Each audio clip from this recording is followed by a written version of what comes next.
అందరికీ నమస్కారం. నా పేరు శశికళ కృష్ణమోహన్, కర్నూలు జిల్లా మహిళా అధ్యక్షురాలు, ఆలూరు నియోజకవర్గం.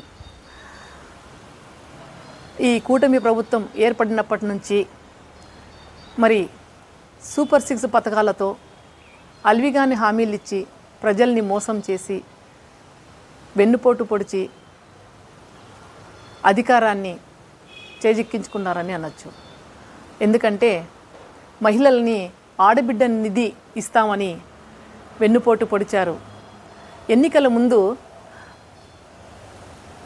సూపర్ 6 హామీలతో ప్రజల్లోకి వచ్చారు. మరి అధికారాన్ని ఎలాగైతే చేజిక్కించుకోవాలి అని అబద్ధాల హామీలు ఇచ్చి కూటమి కూడగబెట్టుకొని మరి అధికారాన్ని చేజిక్కించుకున్నారు. ఈరోజు ప్రజల్లోకి అభివృద్ధికి తొలి అడుగు అనే ప్రజల్లోకి వస్తున్నారు మీరు. మరి ప్రతి ఒక్క మహిళ బాండ్ పేపర్లు, సార్ మీరే బాండ్ పేపర్లు ఇచ్చారు సార్, మాకు సంవత్సరం కింద ఎలక్షన్ ప్రచారంలో వచ్చారు సార్, మాకు బాండ్ పేపర్ ఇచ్చారు సార్, మరి నాకు 18 ఏళ్ళు నిండాయి సార్, మరి నాకు 1500 ప్రతి నెల ఇస్తామని చెప్పారు, మరి ప్రతి నెల నాకు రాలేదు సార్ అని ప్రతి మహిళ అడుగుతుంది. ఈరోజు మరి ఈ హామీ ఇవ్వకపోగా మరి మహిళల్ని వెన్నుపోటు పొడిచినట్టే కదా.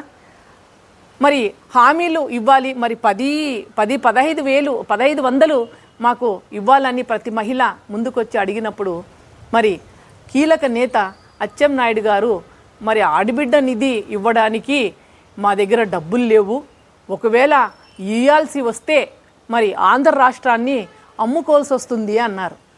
మరి కూటమి ప్రభుత్వం సంవత్సరం కాకముందు 2 సంవత్సరాల ముందే సూపర్ 6 పథకాలని చెప్పేసి ప్రతి నియోజకవర్గంలో 6 సూపర్ 6 పథకాలు, ఏమి ఆడబిడ్డ నిధి కావచ్చు, మరి ఫ్రీ బస్సు కావచ్చు, మరి నిరుద్యోగ భృతి కావచ్చు, అదేవిధంగా మరి నెలకి 3 సిలిండర్లు కావచ్చు, ఇలా ప్రతి ఒక్కటి చెప్పుకుంటూ సూపర్ 6 పథకాలు మేము ఇస్తున్నాము, మా గవర్నమెంట్కి మా ఖచ్చితంగా ఓటేయండి అని చెప్పారు. అదేవిధంగా మరి సంక్షేమ పథకాలు, మరి వైఎస్ జగన్మోహన్ రెడ్డి గారు మరి మాజీ ముఖ్యమంత్రి వర్యులు ఇవే సంక్షేమ పథకాలు ఇచ్చేటప్పుడు మరి ప్రజల్ని సోమరిపోతులు చేస్తున్నారు. అదేవిధంగా మరి ఆర్థిక వ్యవస్థలో శ్రీలంకను తలపిస్తూ ఉంది. మరి ఆంధ్ర రాష్ట్రాన్ని అమ్మేస్తాడేమో అని గగ్గోలు పెట్టారు కదా సార్ మీరు. మరి మీ దాకా వచ్చేసరికి ఎలక్షన్ వచ్చే సమయంలో మరి మీరేమి మరి జగన్మోహన్ రెడ్డి గారు 3000 ఇస్తామంటే మరి వేలం పాటలో పాడినట్లు మేము 4000 ఇస్తాము అని చెప్పారు. మరి అమ్మఒడి కింద ప్రతి ఇంటికి అమ్మఒడి కింద 15000 ఇస్తామని చెప్తే, అదేవిధంగా మరి మేము ప్రతి ఒక్కరికి నీకు 15 అని ఎంతమంది పిల్లలుంటే అంతమందికి ఇస్తామని చెప్పారు. ఇలా అల్విగాని హామీలతో మరి మీరు ఇచ్చేటప్పుడు ఆంధ్ర రాష్ట్రాన్ని అమ్ముకోని అవసరం లేదా? మరి సోమరిపోతులు కాదా? మరి మీరే కదా అల్విగాని హామీలు ఇచ్చి మరి ప్రజల్ని ఇంత మోసం చేసి వెన్నుపోటు పొడిచారు. మరి మీరు ఈరోజు ప్రతి ఒక్కరూ అడుగుతున్నారు, ప్రజల్లోకి వస్తున్నారు మీరు ఏమని, మరి మీ అల్విగాని హామీలు ఇచ్చారు, మరి మాకు రైతు భరోసా రాలేదు, మరి అమ్మఒడి మరి ఏది ఆడబిడ్డ నిధి రాలేదని, మరి ఒక సంవత్సరం అంతా రాలేదు, సంవత్సరం అయింది గవర్నమెంట్ వచ్చి, మరి ఇంతవరకు రాలేదు. ఈ సంవత్సరంలోన 32,000 పైచిలుకు కోట్లు మరి ఆడబిడ్డ నిధి నుంచి మహిళలు మోసపోయారని చెప్పచ్చు. అదేవిధంగా మరి రైతు భరోసా ఇస్తామని చెప్పారు, ఇంతవరకు రాలేదు. అది మరి మీరే చెప్పుకుంటూ వచ్చారు ప్రతిసారి అల్విగాని హామీలతో మేము ఇస్తాము, మాది హామీ అని. మరి చిన్నబాబు గారు కూడా చెప్పారు. అదేవిధంగా ఏమని చెప్పారు, మేము సంక్షేమ పథకాలు కానీ మరి ఇంకే ఏవైనా కానీ ప్రజల్లోకి మా కూటమి ప్రభుత్వం వచ్చిన తర్వాత ఇవన్నీ చెప్పిన హామీలు చేయకపోతే నా కాలర్ పట్టుకొని అడగండి అని చెప్పారు. ఈరోజు ప్రజల్లో మరి మీరే నిర్ణయించుకోవాలి, ప్రజలు మరి కాలర్ పట్టుకుంటారా మళ్ళీ నిలదీస్తారా అనేది ప్రజలే నిర్ణయిస్తారు మీరు ప్రజల్లోకి వచ్చిన తర్వాత. అదేవిధంగా మరి అంతకుముందు 2014 నుంచి 2019 వరకు కూడా టీడీపీ ప్రభుత్వమే ఉంది. అప్పుడు కూడా చెప్పారు, ఇదే అబద్ధాల హామీలే అప్పుడు కూడా చెప్పారు. ఏమని చెప్పారు? నేను డాక్రా మహిళలకి రుణమాఫీ చేస్తాను అంతా అని చెప్పారు. మరి రుణమాఫీ చేశారా? ఆడపిల్లలకి అప్పుడు కూడా వెన్నుపోటు పొడిచారు. మరి రైతుకి రుణమాఫీ చేస్తామని చెప్పారు, మరి అది కూడా భాగాలుగా విభజించి చేశారు. ఇలా చేసుకుంటూ పోతుంటే ప్రజలు ఎలా నమ్ముతారు సార్ మిమ్మల్ని?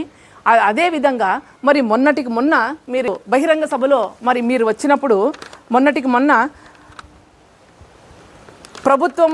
ప్రభుత్వము మరియు ప్రైవేటు భాగస్వామ్యంతో P4 కార్యక్రమం ద్వారా 2029 నాటికి పేదరికాన్ని లేకుండా చేస్తాను, అంటే పేదరికాన్ని నిర్మూలిస్తాను అని చెప్పాడు. ఒకవేళ ఇంకా పేదలు ఏమన్నా మిగిలిపోతే అప్పటికి మళ్ళీ P4కు అనుసంధానంగా చేసి మరి ఆదాయాన్ని పెంచి మరి పేదరికాన్ని నిర్మూలిస్తాను అని చెప్పారు.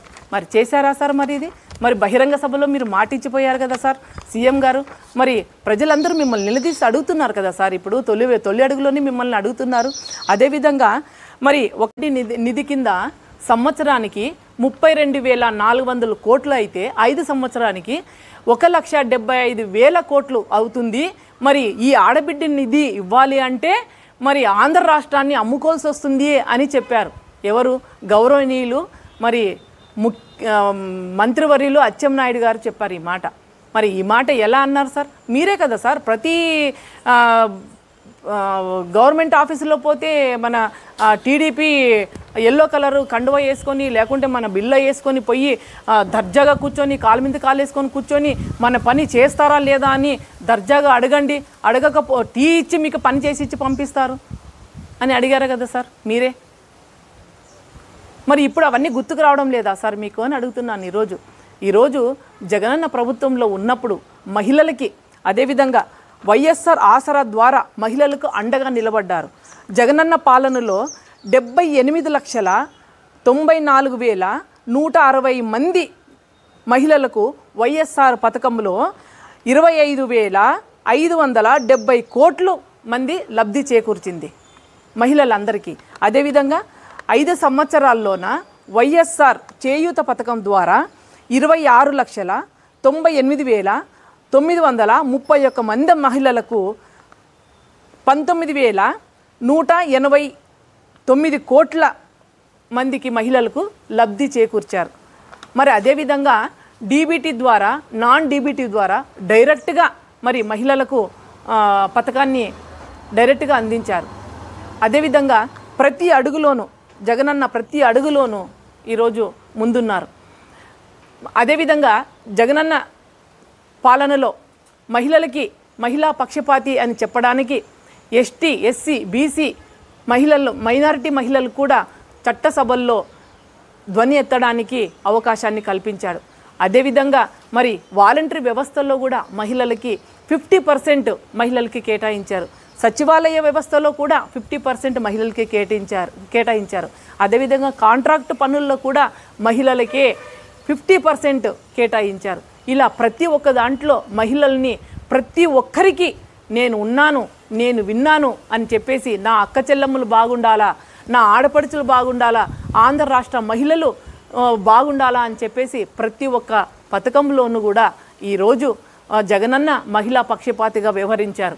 ఈరోజు అభివృద్ధితో పాటు మరి సంక్షేమ పథకాలు కూడా క్యాలెండర్ ఎలా ఉందో అంటే జనవరి, ఫిబ్రవరి, మార్చ్ క్యాలెండర్తో సహా ఈ నెల ఈ పథకాన్ని సంక్షేమ పథకం ఇస్తున్నాం, ఈ నెల ఈ సంక్షేమ పథకం ఇస్తున్నామని చెప్పేసి ప్రజలకి ఒక నమ్మకాన్ని ఏర్పరిచారు. ఫస్ట్ టైమే ప్రజలకి ఒక క్యాలెండర్ ఇస్తూ మరి ప్రజల నమ్మకాన్ని ప్రభుత్వం వచ్చిన వెంటనే పథకాలన్నీ ఆయన ఈరోజు ప్రజలకు అందించడం జరిగింది. మరి మీరెందుకు సార్ మరి పథకాల్లో అలివి కానీ హామీలు ఇచ్చి ప్రభుత్వాన్ని రచించి మరి ప్రభుత్వం వచ్చిన తర్వాత అసెంబ్లీలో చెప్పారు ఈ పథకాలన్నీ చూస్తే మాకు భయమేస్తుంది అని ఎలా అన్నారు సార్ మీరు? ఈరోజు పథకాలు రావాలి అంటే ఇప్పుడు అమ్మఒడి ఆ తల్లికి వందనం ఇవ్వడానికి కూడా మేము ఎంతో జగనన్న ధ్వని ఎత్తి ప్రజల్లోకి తీసుకొని వచ్చి మళ్ళీ మేము కూడా ప్రేరేపితం చేసిన తర్వాతనే మీరు ఈరోజు తల్లికి వందనం ఇవ్వడం జరిగింది. ఇలా చెప్పుకుంటూ పోతే ఎన్నో ఈరోజు అబద్ధాల హామీలతో కూటమి ప్రభుత్వాన్ని ఏర్పరచుకున్నారు. ఈ కూటమి పాలన ఎన్ని రోజులు ఉండదని చెబుతూ సెలవు తీసుకుంటున్నాను. జై జగన్.